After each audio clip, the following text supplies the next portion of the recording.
Mamma mia, mamma mia. Partiamo dal verdetto del campo. E il verdetto dice che tu le hai prese lì e le hai prese anche a casa. Te le hanno date in Norvegia e sono venuti a consegnarti il resto a casa tua. Quindi partiamo da questo. E c'è stata una vittoria netta, perché poi qualcuno parlerà magari palleggio, no, ma sai, se non becchi il gol di se a Canci, no, ma se cosa? Te le hanno date lì e le hai prese a casa. Partiamo dal verdetto, perché oltre all'eliminazione, all'andartene a casa agli spareggi, che per me è una cosa umiliante. Io vi dico la verità, per me è una cosa umiliante, cioè vedere l'Inter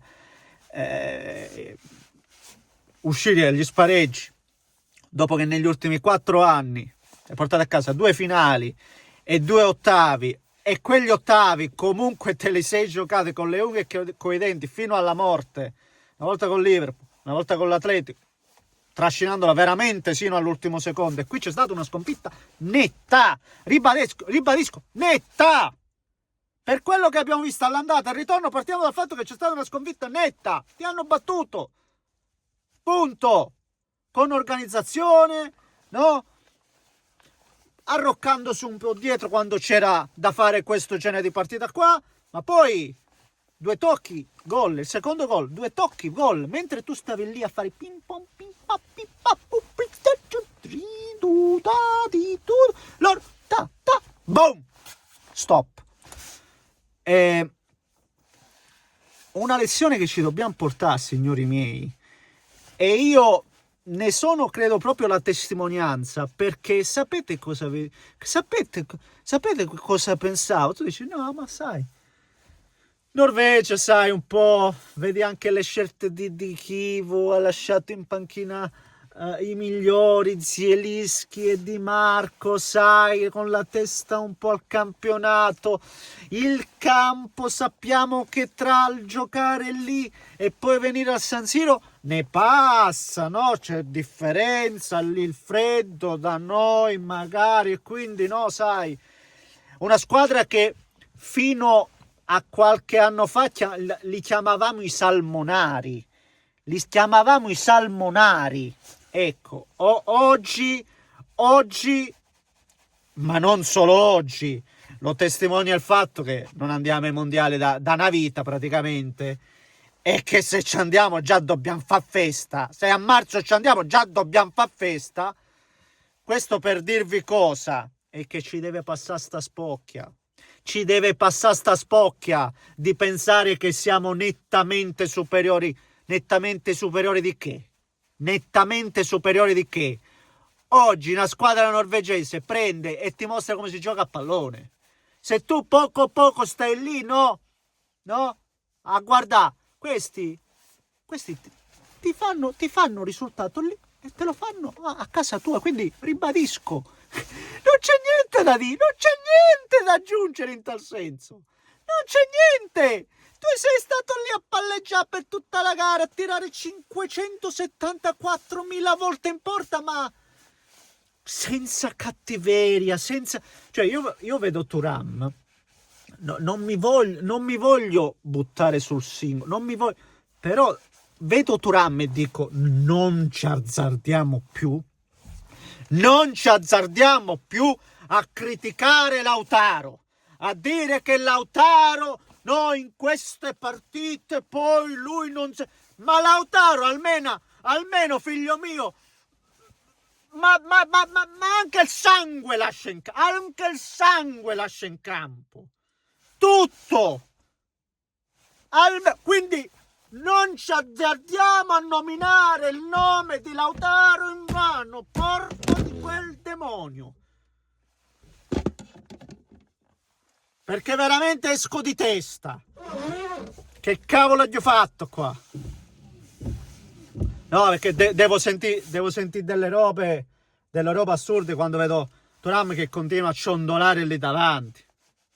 Cioè, una cosa pazzesca, per non parlare di Barella. Cioè, Barella anche stasera. Barella stasera ce lo ricorderemo perché ha provato a buttarsi lì a terra con 30 minuti di ritardo, perché anche in quello è il ritardo.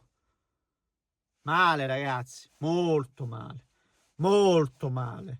E voglio ringraziare anche sta squadra stesso. Voglio ringraziare anche sti ragazzi stessi qua, no? Che l'anno scorso comunque ci hanno portato davvero avanti in Coppa, andando assolutamente oltre ogni più rosea aspettativa, perché questa squadra non è di quel livello là, non è del livello da finale di Champions, ed è il motivo per cui poi alla fine, no? È andata come è andata, non è di quel livello là. E quindi proprio per questo io li voglio ringraziare, sti ragazzi, non li voglio attaccare. Ed è la stessa cosa che faccio con Inzaghi, con Simone, perché poi quando 80% Kivu ti porterà lo scudetto, giustamente diranno, vedete, con Inzaghi abbiamo perso tanti, con Inzaghi sei arrivato 2 volte in finale di Champions, ma quando la vedremo un'altra finale di Champions, ragazzi? Ma quando la vedremo? Ma quando? Ma la sapete cos'è una finale di Champions? No? Penso che adesso che vediamo questi risultati iniziamo ad accorgercene. No? E quindi non lo so, ragazzi, non sono neanche proprio arrabbiati, perché l'ho visto quasi la partita di oggi l'ho vista quasi inevitabile. Non lo so. Sì, mi porta a casa l'ennesima buona prestazione di Pio, se vogliamo, che almeno lo vedi, si dibatte lì davanti, ha provato, ha tenuto qualche palla, qualche situazione, credo una delle migliori, se non la migliore occasione, è proprio sua, di testa all'inizio partita. Cioè, questo. Akanji che gli regala quel gol, ma è tutto figlio, ripeto, sta squadra comunque è un po' ancora bloccata, no? Non prendiamoci in giro. Poi uno dirà, ma ha tanti punti in campionato. Ma guarda caso, la stragrande maggioranza di quei punti l'ha fatto con le medio-piccole. Con medio-piccolo l'Inter riesce a fare punti. Appena arrivato, big match, sempre boom, sempre mazzate. E non è un caso che anche in Champions su stesso Borussia Dortmund a parte, che comunque non era del livello delle altre, non vinci, perché comunque c'è ancora, secondo me, una sorta di blocco, non lo so.